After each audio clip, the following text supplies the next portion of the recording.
Hello? What's going on, everybody? Hope everybody's doing well.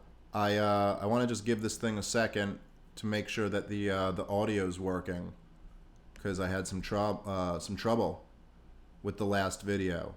So, if anybody's there in the chat, let me know if the audio's working.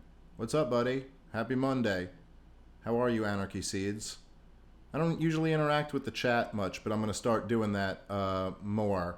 I'm gonna turn super chats on soon too. Okay, audio's good. All right, sounds good. Oh, Learning Bear got some fucking Owen Benjamin people in here.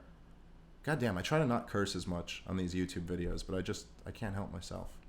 All right, so the topic for today's video is Trump's cabinet undermining him. And what I'm specifically talking about, although it's more of a general question, is this Mike Pompeo's visit to Pyongyang. And he went over there, and the North Koreans do not seem happy about it. They said that he came over and tried to negotiate in gangster-like terms. And I just wonder, we don't really know. I mean, I'm just speculating. We don't know exactly what happened in this closed-door meeting or what he said. But it wouldn't be the first time if Trump's Secretary of State was trying to undermine him.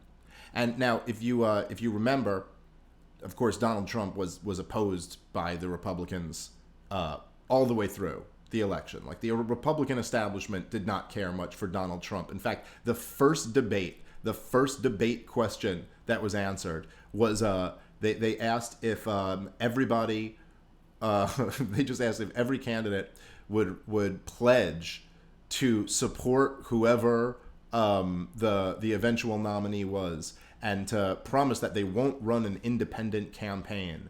And it was just obviously like a question for Trump. It was like, hey, Trump, when we screw you over and take this nomination away from you, will you promise to support Jeb Bush? The question wasn't like, hey, Jeb Bush, do you promise to not run an independent campaign? Everybody knew it was about Trump. And basically they wanted all the new voters Trump was, bringing in to vote for whoever the Republican nominee would be. And then when it became clear that it was going to be Trump, the Republican establishment, they floated out the idea of changing the rules before the convention to deny Trump the nomination. And this hatred of Donald Trump from the Republican establishment and obviously the Democratic establishment hasn't gone anywhere. And any of the outsider cabinet members that he brought in, they were pretty quickly ruined and kicked out. So, you think about Steve Bannon. He was a real outsider. I'm not a huge fan of Steve Bannon, but feel however you feel about him. He was a real outsider. Then all of a sudden, he became the most evil man on the planet. Every mainstream media outlet was covering what a terrible human being Steve Bannon is. Before you knew it, he was like basically completely degraded within Trump's administration and then kicked out. Flynn seemed to be a little bit of an outsider on these foreign policy issues. He didn't really go along with the mainstream. Well, NSA is spying on him, found some dirt. He's out.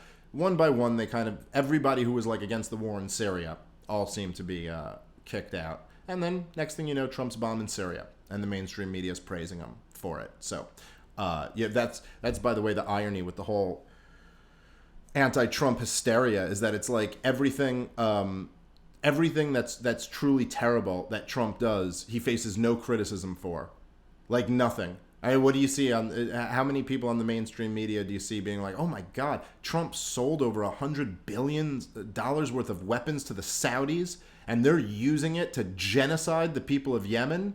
That's horrible. Nope, nothing about that. Oh my God, Trump raised spending from Obama level, from the crazy Obama level spending. Trump just signed a bill that's going to increase the deficit even more. Nope, nothing on that, right? Trump raised the defense budget. Have you seen one person in the mainstream media take a critical look at that? Now look at the fact that we're spending more on the military than we were at the height of the Iraq and Afghanistan war. Nope, nothing on that. But if he goes to North Korea to try to make peace, that'll get attacked. Oh my God, what is he doing? What is he doing trying to avoid a war? No, he bombs the crap out of Syria, and the whole mainstream media is celebrating him. But he tries to go make peace, and it's like this disaster. And this happens all over the place. It's the same. You know, it's like when the neocons look at Obama, and their biggest complaint is that he made that deal with Iran. It's like, oh my God, the Iran deal. It was the Lindsey Graham said at one point. He said it was the biggest foreign policy mistake in the last decade. Right. Look, if you can look at Obama's foreign policy track record and you have more of a problem with him making a deal in Iran than you do with him destroying the nation of Libya, you need to get your head checked. You need to completely rethink all of your priorities in life if you have more of a problem with the Iran deal than you had with overthrowing Muammar Gaddafi. And literally, there's a slave trade in Libya today. If that bothers you more, that I don't know what to say. I don't even know how to talk to some of you people. And by the way, the Iran deal was a good thing. I know I get a lot of heat from people on the right wing when I say that because there's all these ridiculous, beliefs like, oh, well, we gave a terrorist nation taxpayer dollars or something like that, or really the whole thing was imaginary. The whole Iran deal was imaginary. It was just about détente. It wasn't anything. It was, okay, we didn't give them American taxpayer money. We gave them their own money that we froze decades ago, okay? And an international court ruled that it was their money and we had to give it over to them. So we gave them money that was already theirs in exchange for them ending a nuclear program that never existed. It was all just imaginary, okay? But what it did was it took the neocon pretense for war off the table, which has been going on my entire life. Oh, Iran's about to get a nuclear weapon, and they're so crazy. If they get a nuclear weapon, they'll use it. Oh my God, they'll just bomb Israel, right? Like as soon as they get the weapon. Of course, there's no actual evidence that they're anywhere near getting a weapon. There's no evidence that they're even pursuing a weapon. Look at the Mossad's. The Mossad. Look at the CIA. They all say the same thing.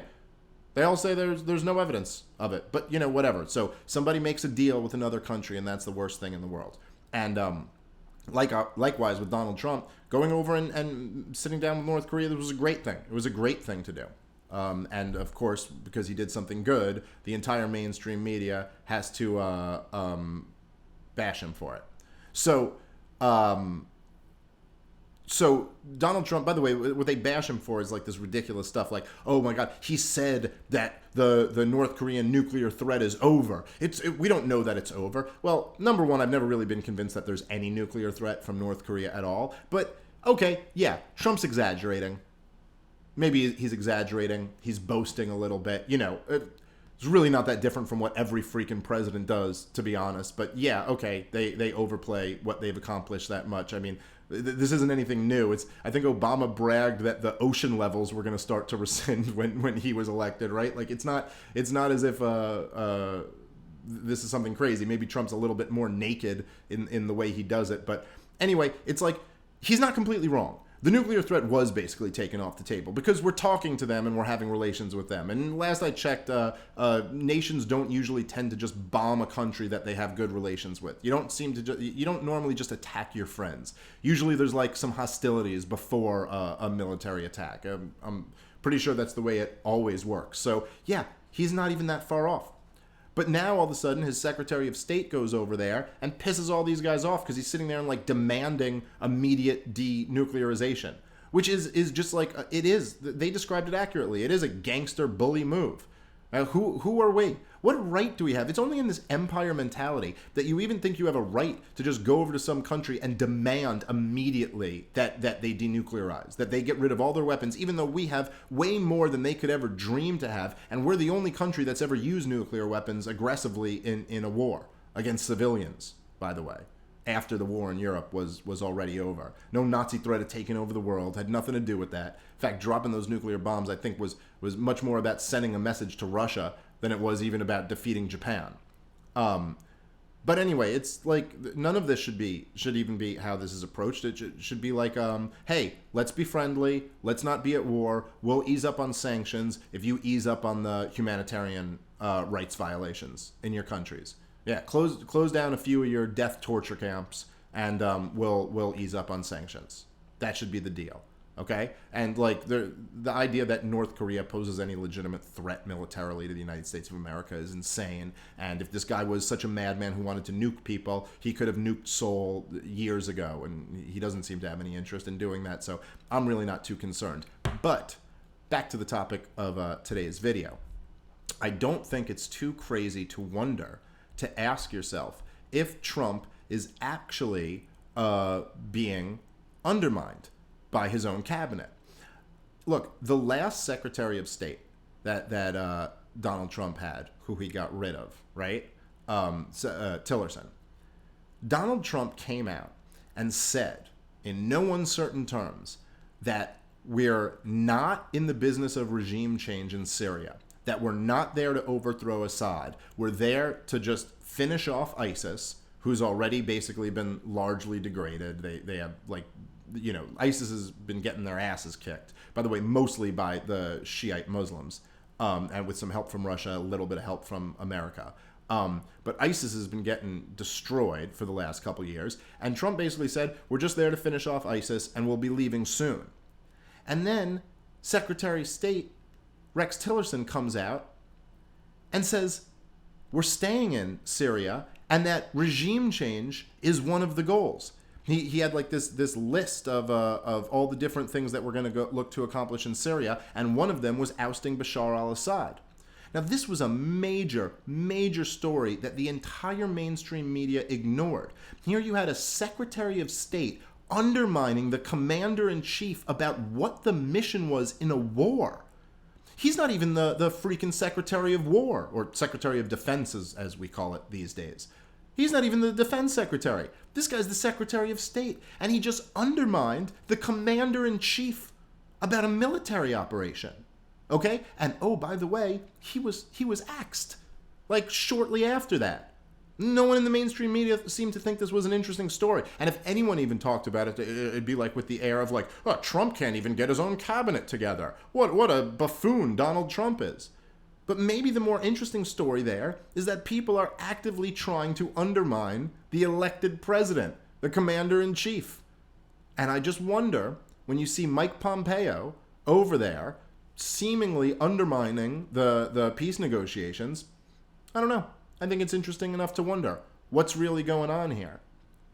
Of course, no matter what this is, it's Donald Trump's fault, because freaking Mr. Drain the Swamp came in and put the head of the CIA as Secretary of State. Isn't that how you drain the swamp? Yeah, drain the swamp by putting the CIA in there, by basically picking cabinet members who you could have gotten from freaking Jeb Bush or Lindsey Graham. I think about it. If I told you that Lindsey Graham won the presidential nomination after you were done, laughing or celebrating the first closeted gay president of the United States of America, and then I told you that John Bolton was the national security advisor and Mike Pompeo was Secretary of State, you'd be like, yeah, that makes sense. That's exactly who he would pick. That's exactly who Jeb Bush would have put in there. But no, Donald Trump got in there. He got elected because he said he was going to drain the swamp, and it's still pretty swampy, if you ask me. All right, that's my video for today. I'll be back tomorrow, 3 p.m. with a brand new video. Thank you all for watching. Later.